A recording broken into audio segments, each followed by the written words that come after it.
Welcome everyone. Today we delve into the archaeological mysteries of the Exodus, one of the most iconic and debated events of biblical history. The Exodus, as narrated in the biblical book bearing its name, tells the awe-inspiring story of the Israelites' dramatic escape from Egyptian bondage under Moses' leadership, their subsequent desert wanderings, and their quest for the Promised Land. Biblical archaeology, a field dedicated to shedding light on the historical contexts of these biblical accounts, grapples with unique challenges when it comes to the Exodus. The absence of direct, uncontestable evidence linking the scriptures' narratives to the archaeological record has been a hotbed of controversy and skepticism. Yet, the quest to understand the past and the relentless pursuit of investigation have led to intriguing finds that offer glimpses into the ancient world and the possible paths the Israelites may have treaded. So join us as we embark on an archaeological journey through the Exodus, examining evidence, theories, and debates surrounding this enigmatic event. To begin our exploration, we need to understand the foundations of the Exodus narrative. The story, as told in the biblical book of Exodus, provides the primary framework for our journey. This ancient text narrates the Israelites' dramatic escape from Egyptian bondage under the leadership of Moses, followed by their wanderings in the desert. But the Bible isn't our only guide. Writings from neighboring civilizations, while not directly referencing the Exodus, offer crucial insights into the socio-political landscape of the time. These include Egyptian inscriptions, Mesopotamian texts, and Canaanite artifacts. We also glean valuable information from the works of historians like Josephus Flavius, who lived centuries later but drew upon sources no longer available to us. While none of these sources directly corroborate the biblical account, they help us piece together a broader picture of the ancient world. With the context set, we can now dive deeper into the world of the Israelites and the Pharaohs. Welcome to the land of the Pharaohs, the setting of our Exodus narrative. During the period associated with the Exodus, Egypt was a civilization at its zenith, a beacon of power and sophistication. It was a time when the pharaohs wielded absolute power, and Egypt's society was stratified, with the pharaoh and his court at the top, a small class of officials and priests beneath them, and the masses of laborers at the bottom. This was a society marked by monumental architecture and advanced technology, but also by stark inequalities and harsh realities. Slavery was a common practice, and it's within this context that the Israelites were said to be in bondage. Archaeological evidence, such as the remains of slave quarters and tools, give us a glimpse into the lives of these individuals, their hardships, and daily routines. Economically, Egypt was a land of abundance, thanks to the Nile River. The Nile's annual flooding provided fertile soil for agriculture, making it a breadbasket of the ancient world. This abundance of food and resources was central to Egypt's power and prosperity. However, it also made Egypt a target for nomadic tribes looking to share in its wealth, potentially providing a backdrop for the Israelites' sojourn in Egypt. Politically, Egypt was an absolute monarchy, with the pharaoh considered a living god. This divine status of the pharaoh is crucial in understanding the biblical narrative, as it sets the stage for the power struggle between Pharaoh and Moses, the man chosen by the God of the Israelites to lead his people out of Egypt. The complexity of this period, the vibrancy of its culture, and the harshness of its social order all contribute to the backdrop of the Exodus story. Unraveling the intricate tapestry of Egypt at this time is key to understanding the context of the Exodus narrative and the experiences of the Israelites. Now, having painted a picture of Egypt at the time, we turn to the central figures of our narrative. Ramses II and Moses, central figures in the Exodus narrative, but were they historical or mythological? Let's delve into the debate surrounding these iconic figures and their roles in the tale of the Exodus. Ramses II, often cited as the Pharaoh of the Exodus, is a well-documented ruler in ancient Egyptian history. His reign marked by grand architectural works and military campaigns, but does this align him with the oppressive Pharaoh described in the Bible? The evidence is ambiguous, and scholars continue to debate his connection to the Exodus. Turning to Moses, the leader of the Israelites, his existence has been a point of intense discussion. The Bible presents Moses as a complex character, raised in the Pharaoh's court, yet chosen to lead his people to freedom. But archaeology has yet to uncover concrete evidence of his existence. Some scholars argue that the absence of evidence is not evidence of absence, suggesting that Moses could have existed, but his life and deeds were not recorded in a manner that has survived to our time. As we unravel the threads of history and mythology, we find that the stories of Ramses II and Moses are intertwined with the fabric of the Exodus narrative. As we see, the existence of these figures is a complex puzzle, adding another layer to our understanding of the Exodus. Now let's examine a fascinating piece of evidence, the Ipuwer Papyrus. This ancient document, penned by an Egyptian scribe named Ipuwer, describes a series of calamities striking Egypt, some of which bear striking resemblances to the biblical plagues. There's mention of the river turning red, possibly alluding to the first plague, where the Nile waters turned to blood. There's reference to a darkness that can be touched, echoing the 9th plague of darkness in the Bible. But it's not as straightforward as it seems. Scholars have long debated the interpretation of the Ipuwer Papyrus. While some see it as a parallel narrative to the biblical account, others argue it's mere coincidence. They point out that the papyrus doesn't mention Israelites or their liberation, a critical component of the Exodus story. Furthermore, dating the papyrus has proved problematic, with estimates ranging from the late Middle Kingdom to the Second Intermediate period of Egypt, neither of which perfectly aligns with the traditional timeline of the Exodus. So, while the Ipuwer Papyrus presents an intriguing possibility, it's far from definitive proof. It serves as a reminder that archaeological evidence can be as enigmatic as it is enlightening, often raising more questions than it answers. But that's the nature of this journey into the past, a journey marked by uncertainties, debates, and the thrill of discovery. The Ipuwer Papyrus, though intriguing, is just one piece of the puzzle. Let's continue our journey. Now, we venture into the desert, exploring the possible routes of the Exodus. It's a fascinating journey, one that's been undertaken by countless explorers, historians, and theologians, each with their own interpretations and theories. One of the most debated aspects of the Exodus is the route taken by the Israelites as they fled Egypt. The Bible mentions a way of the wilderness of the Red Sea. But where exactly is this? Scholars have proposed various paths, each with its own set of archaeological evidence and controversies. The traditional route, for instance, suggests that the Israelites fled southwards, passing through the Sinai Peninsula before turning north towards the Promised Land. This theory is based on biblical descriptions and the identification of certain landmarks like Mount Sinai. However, the lack of substantial archaeological evidence along this route has led some to question its validity. Another theory proposes a northern route along the Mediterranean coast. Proponents of this theory argue that this path would have been more feasible for a large group of people, offering better access to water and resources. Evidence of ancient settlements and trade routes along this path lends some support to this theory. Then there's the central route theory, which suggests a path through the heart of the Sinai Desert. This theory is more speculative, with few archaeological findings to support it. Yet, it's not without its proponents, who argue that the lack of evidence could be due to the transient nature of the Israelites' journey. And let's not forget the controversial theory that the Exodus didn't happen at all, or at least not as described in the Bible. Some scholars argue that the lack of definitive archaeological evidence points to the Exodus being more myth than history. As we traverse these routes, we find ourselves at key locations of the Exodus narrative. Each theory, each piece of evidence adds a new layer to our understanding of this enigmatic event. Yet, the true path of the Exodus remains shrouded in mystery, a testament to the enduring intrigue of this biblical tale. Welcome to Kadesh Barnea, a key location in the Exodus narrative.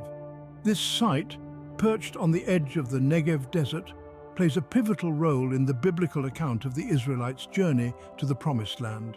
Archaeologists have uncovered a wealth of artifacts here that paint a picture of a settlement active around the time of the Exodus. Pottery shards, remnants of ancient structures, and other archaeological finds suggest a presence of a semi-nomadic population. Some scholars argue that these could be the Israelites pausing in their desert journey, However, it's important to note that definitive proof linking these finds directly to the Israelites remains elusive. The archaeological record is, at best, a puzzle with many missing pieces. It's a reminder that the study of the past often raises more questions than it answers. From Kadesh Barnea, we journey to another significant location, Jericho. Scene script. Next stop, Jericho. Let's explore its archaeological and biblical significance. Jericho, an ancient city with a rich and complex history, holds a pivotal place in the biblical narrative of the Exodus. The book of Joshua recounts the Israelites' dramatic conquest of Jericho, with the city's walls miraculously collapsing after 7 days of marching and trumpeting. However, the archaeological evidence paints a different picture. Excavations at the site of ancient Jericho have revealed multiple layers of occupation spanning thousands of years. Yet, a precise match with the biblical timeline proves elusive. The most significant destruction layer, characterized by a thick layer of burnt material, dates back to around 1550 BC, well before the traditionally accepted date of the Exodus. The later Bronze Age city, closer to the conventional Exodus timeline, shows no signs of a violent destruction. Instead, it seems to have been abandoned gradually over time. This discrepancy has led to heated debates among archaeologists, historians, and biblical scholars. Some propose a reinterpretation of the biblical timeline, aligning it with the earlier destruction of Jericho. Others suggest the biblical account may be a fusion of multiple historical events, wrapped in symbolic and spiritual significance. Yet another perspective is that the archaeological evidence does not negate the biblical account, but rather complements it. The lack of evidence for a violent conquest does not necessarily mean it didn't happen. It could simply mean that the physical evidence has not survived, or has not yet been discovered. The story of Jericho's conquest remains a powerful symbol of faith and divine intervention for many. At the same time, it serves as a reminder of the complex relationship between archaeology and biblical history. The archaeological record and the biblical narrative may not always align perfectly, but both provide valuable insights into the ancient world and its people. As we leave Jericho, we journey further into the desert, to the mountain of God. We now find ourselves at the foot of the mountain of God, Mount Sinai. This revered site, where the biblical narrative places the dramatic revelation of the Ten Commandments, has been a focal point of fascination and inquiry. Yet its exact location remains a topic of heated debate among scholars and explorers.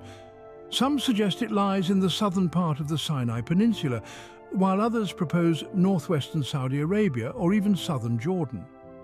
The elusive nature of Mount Sinai's location is partly due to the lack of definitive archaeological evidence. Numerous expeditions have been launched, each with its own set of intriguing findings, yet none have provided conclusive proof.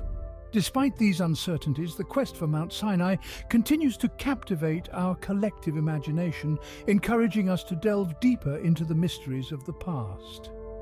From Mount Sinai, we turn to tangible evidence of the Exodus. Artifacts and inscriptions, the tangible evidence of history. But what do they tell us about the Exodus?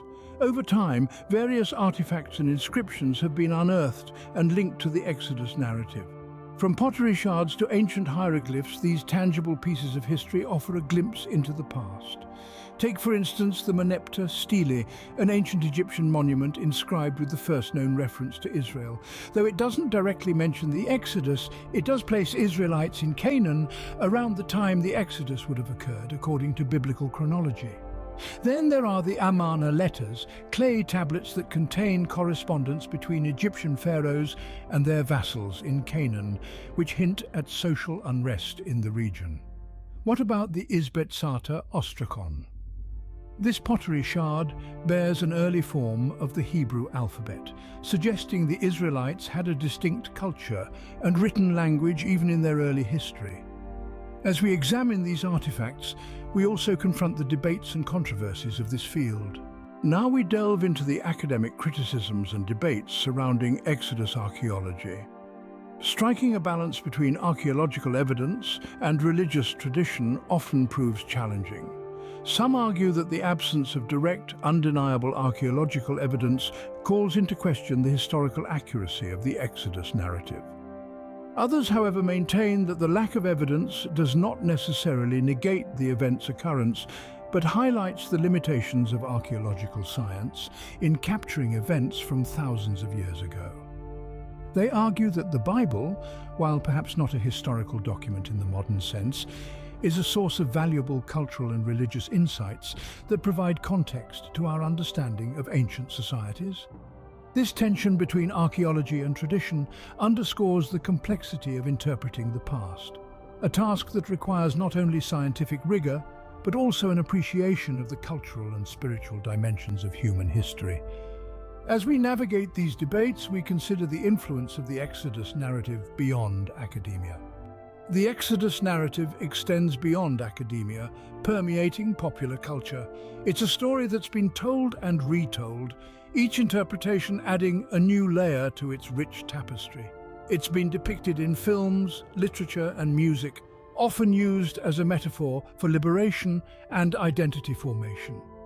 This narrative, with its universal themes of oppression, liberation, and the quest for a promised land, resonates deeply with people from all walks of life.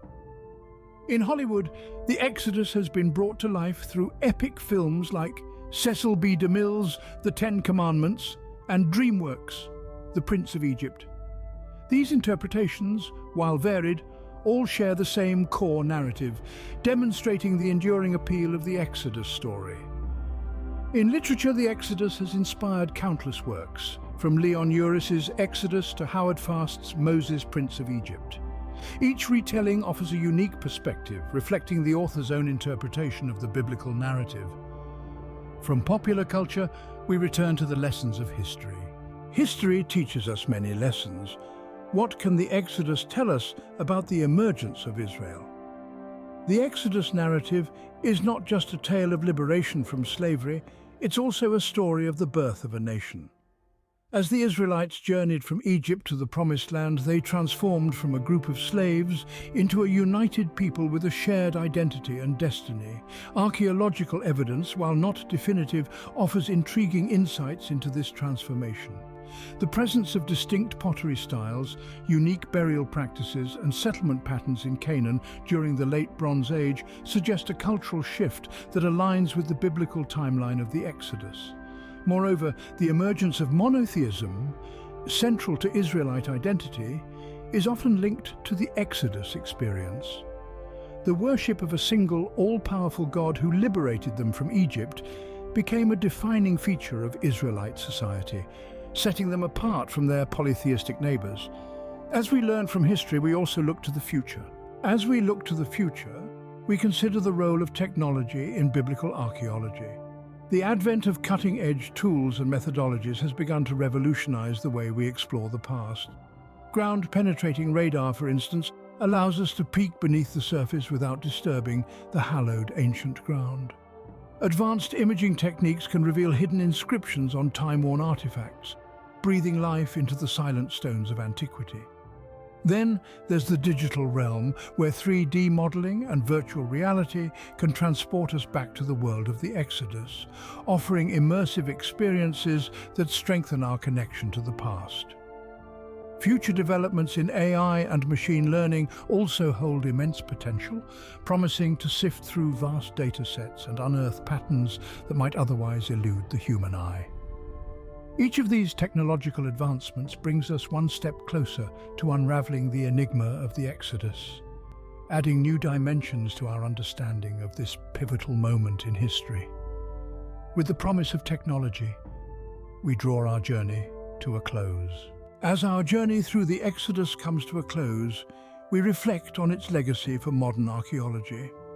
The Exodus, a narrative deeply ingrained in religious, historical, and cultural consciousness, continues to guide archaeological quests, shaping the way we understand the ancient world.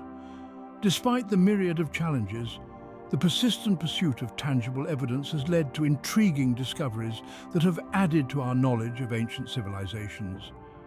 The debate surrounding the Exodus has sparked critical thinking and rigorous academic discourse, fostering an environment of intellectual growth.